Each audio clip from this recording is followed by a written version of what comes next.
Ladies and gentlemen, good evening and welcome back to our YouTube channel once again. And it is my hope and prayer that this video is going to find you guys in good health.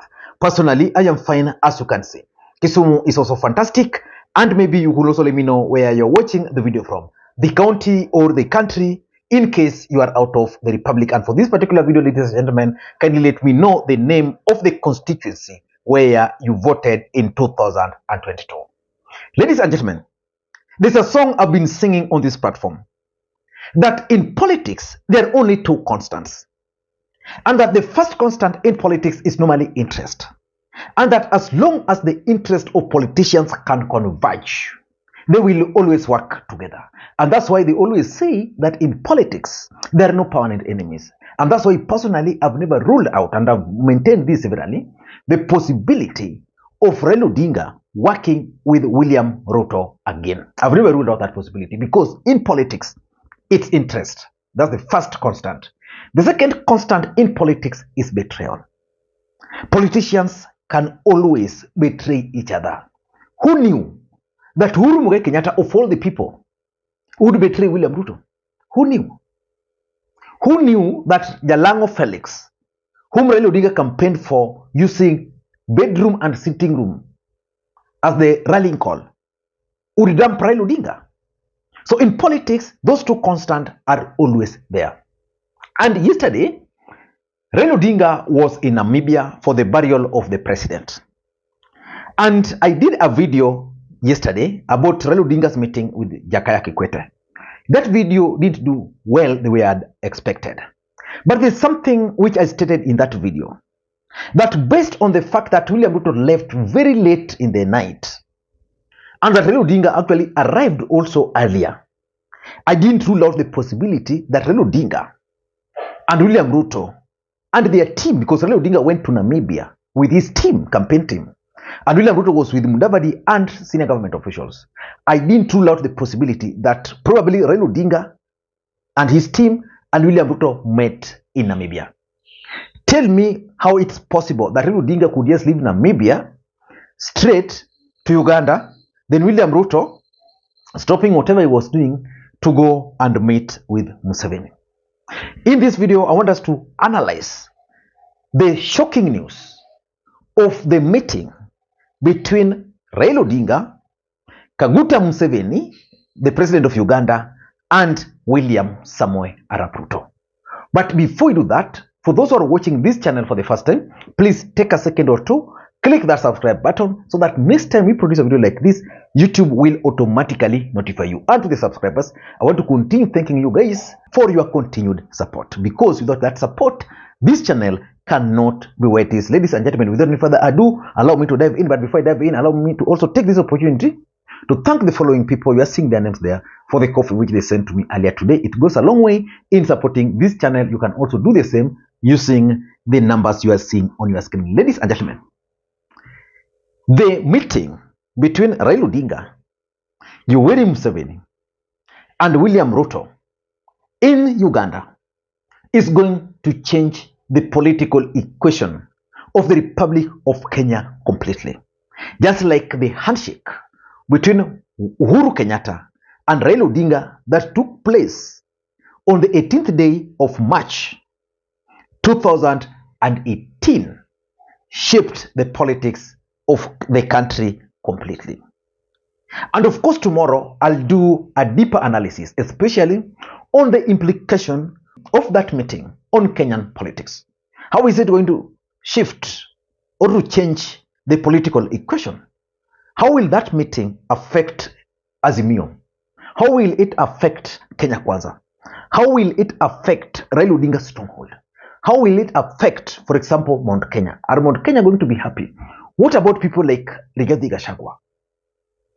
I'll do all those. But for now, I want us to focus very briefly on the objective of Raila Odinga, William Ruto, and Museveni's meeting in Kampala. First of all, allow me to take you through these photos which were shared. First of all, before we do that, by the way, let me just take you through William Ruto's Facebook page, what is posted on Twitter. What William Ruto posted on Twitter. Let me just take you there. Now, let me read for you what William Ruto posted, because I want you just to spare me a bit of some few minutes. I want to do analysis about something. Kenya and Uganda are committed to the deepening of the long-established diplomatic and economic ties between our two countries. This relationship includes bringing all the 7 East African Community nations closer in their ultimate goal to form the East Africa Federation. Had the pleasure of meeting President Yoweri Museveni at his Kisozi country home in Uganda. We discussed critical issues that affect our two countries, such as energy and petroleum. Also discussed was the declared candidacy of Kenya's former Prime Minister Raila Odinga for the African Union Commission chairmanship. So which means, according to Ruto, this meeting was basically about the energy and petroleum issue, and also Raila Odinga's candidature for the African Union. But let us look at some of these photos which everybody is now sharing.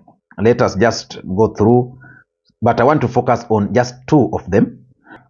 Now I want to begin with this photo.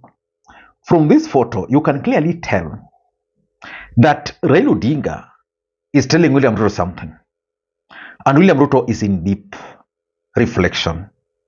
But from their body language, you can see they are ease with each other. They are close to each other, and I can easily conclude, because if you look at the next photo, you also see them talking, Ruto and Raila.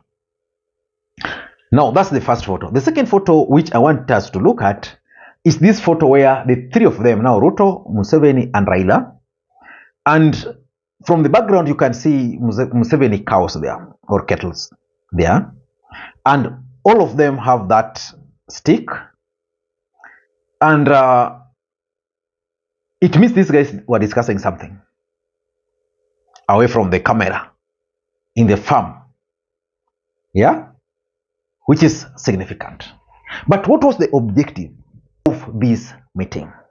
That's exactly what I want us to analyze in this video. Number 1, in my view, is Raila Odinga's candidature for the chairmanship of the African Union Commission. The truth of the matter is that, for those who understand politics, when Ruto and Raila met in Mombasa alongside Obasanjo, one of the issues they discussed was this position, the African Union. The truth of the matter is, you can deny it, but Raila Odinga and William Ruto had handshake that time. So they agreed that Raila Odinga was going to contest for that position. Obasanjo came into the country the other day. He endorsed Raila Odinga, then went and met with William Ruto. William Ruto then declared that Kenya will fully support Raila Odinga's candidature. But of course, there is also this story that probably Jakaya Kikwete might be interested in the seat. To stop that, it means they must secure the support of East Africa. Museveni is the father of East Africa.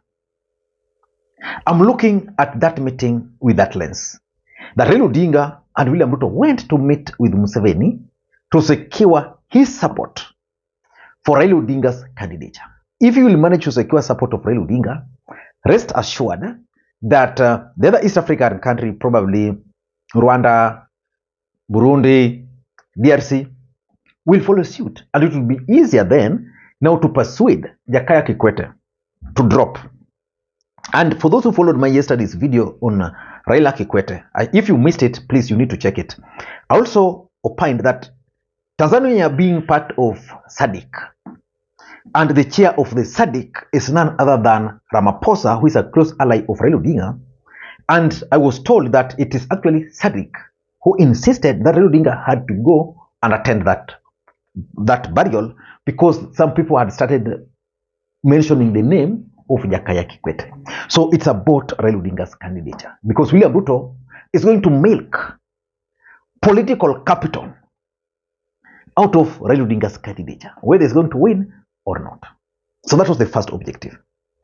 The second objective, I'm looking at this meeting as a product of Uhuru Kenyatta and Museveni's meetings. How many times have you seen Uhuru Kenyatta meeting with Museveni in Uganda? What have they been discussing? Because there was a time Uhuru met with Museveni, then Ruto went to Uganda. Then of late we've seen Uhuru Kenyatta going there once, twice without Ruto going. And now we are seeing Ruto going after Uhuru had left, but with Raila Odinga. So I'm looking at this meeting as just a product of Uhuru Kenyatta's meeting with Museveni. What Uhuru Kenyatta and Museveni have been discussing is probably what we need to dig deep and understand what they've been discussing.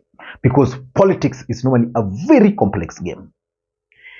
Number 3, it's about reconciliation. The truth of the matter is that Museveni really supported Ruto.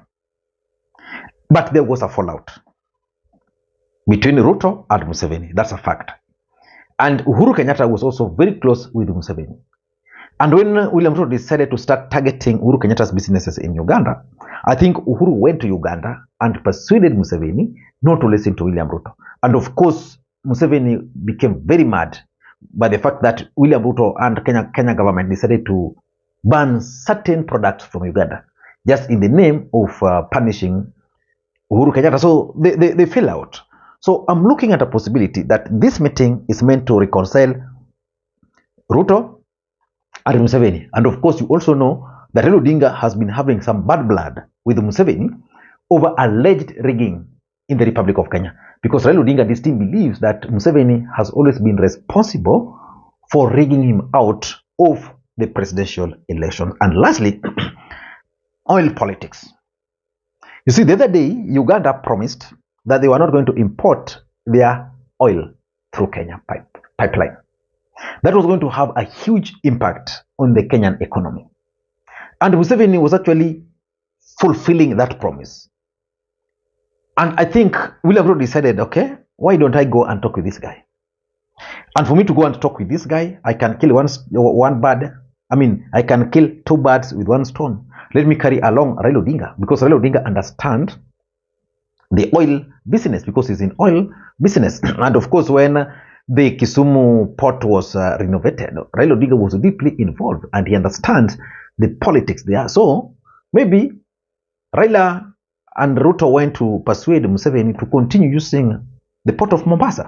I don't know what to think, but tomorrow I'm promising you I'm coming with a deeper political implication, a deep analysis on the political implication of this meeting, because this meeting is going to change the politics of the Republic of Kenya completely. Until next time, this is Makwiny. Bye-bye.